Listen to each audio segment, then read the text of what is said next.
انا للہ و انا الیہ راجعون۔ اللہ تعالیٰ عمر صاحب کی روح کو اصال ثواب پہنچائے اللہ تعالیٰ، اور انہیں اپنے جوار رحمت میں جگہ عطا فرمائے۔ اور ایسے آرٹسٹ بھی پیدا نہیں ہوتے، اور جس طرح سے وہ خوشیاں بکھیرتے ہوئے مسکراہٹیں سب کے چہروں پہ لا کر اور خود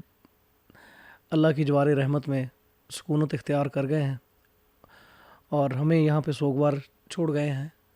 اللہ تعالیٰ ہمیں بھی صبر عطا فرمائے، اور ان کے خاص طور پہ ان کے اہل خانہ کو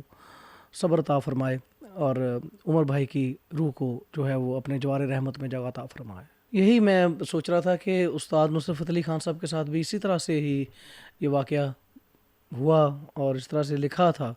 کہ انہوں نے امریکہ جاتے ہوئے لندن میں رک جانا تھا، ہمیں پتہ ہی نہیں تھا، اور اسی طرح سے ان کی طبیعت بھی اس طرح سے خراب ہوئی، امریکہ جاتے ہوئے جرمنی میں یہ رک گئے، اور کافی چیزیں مشترک ہیں، اور لیجنڈ تو فنکار تو ہوتے مشترک ہی ہیں، اور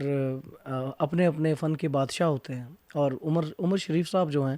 وہ بے تاج بادشاہ تھے، اور ایسا تاج جو ہے وہ کسی کے سر نہیں آیا کہ سب کانٹیننٹ میں، اور ان کا ڈنکا جو ہے وہ سر چڑھ کے بولا ہے۔